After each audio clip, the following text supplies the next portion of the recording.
Welcome to another episode of the Bureau of Technology Report. Today's episode, we're going to talk a little bit about... All right, greetings everybody. This is Mr. B. Real quick, this is your project summative, how to create a pegboard. Simple and easy. Choose any shape that you'd like to use, but it does need to be in a triangle format. So we'll start off with a simple triangle. I'm going to start off with the house rooftop. What I'm going to do is rotate it over 90 degrees. I'm going to flatten it so it's only about 6 to 8 millimeters thick. And I'm making it a little bit bigger just so you guys see the difference. Now, first thing I want to do is add my ruler for measurement. Okay?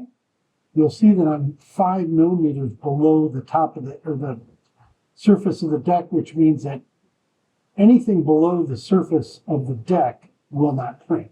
Okay, does everybody understand that? So I'm going to raise it up so that it's at 0. Once it's at 0, you'll see I'm 13 millimeters thick. I'll make it right now just 10. And I can type in the number or move it up and down. Now, I do want the dimensions of your pegboard to be at least 80 by 80. Okay, that will give you enough room to work. Then, as you're working, we'll make it big enough that you can get everything in. Now we can resize it if we need to. So once you have that in place, you're going to use some object to create your hole. I'm going to simply use the circular peg or the tube, and then you can turn it into transparent to make the holes inside here. You're going to need to use the alignment tool. I'll give you an idea of how to do that. I would make your size, your diameter for your peg 6 millimeters. Make the height somewhere between 15 to 20, just so that it can show up inside the peg. Now what you want to do is, I would start on the outside and make your outside 3 pegs. Okay? What do I mean by that? Put it into your corners, make sure that they line up. And all you got to do is bring it down here, grab it, come down here, make sure that it's in the spot that you want. Okay? And then what you're going to do is use the alignment tool for each corner or each piece. So I'm simply going to line these two up, make sure that they're lined up and centered. Okay, and you see we're lined up, we're good. I'm going to do the same thing on each corner, right? With the other two, the other peg, with the top peg or whichever one you want to call it. So we'll simply make sure that they are in line with each other here and here, which they look like they are. Okay, if not, then we have an issue, right?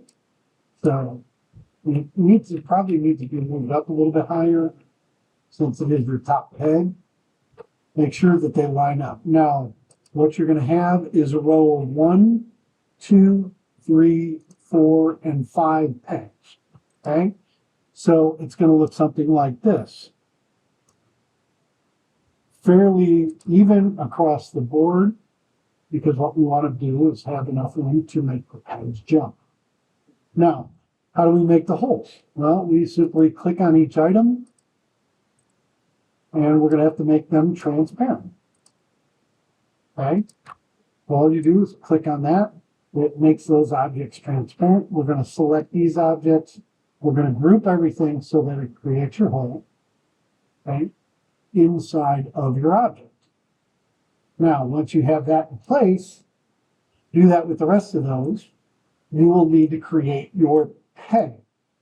Whatever object you want to use that will fit inside of your 5 to 6 millimeter hole. Once you have all that, you group it all together.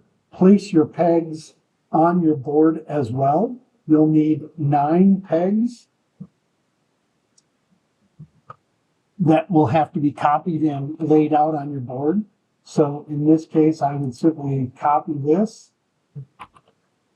bring it out here.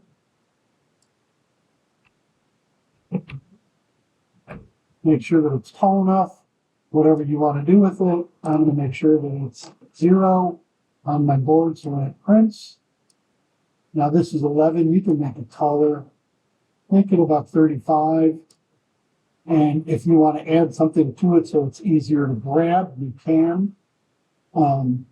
That's up to you. But those will be your pegs you'll use inside your board. Now, if you have any other questions, I'm Mr. B. Ask away.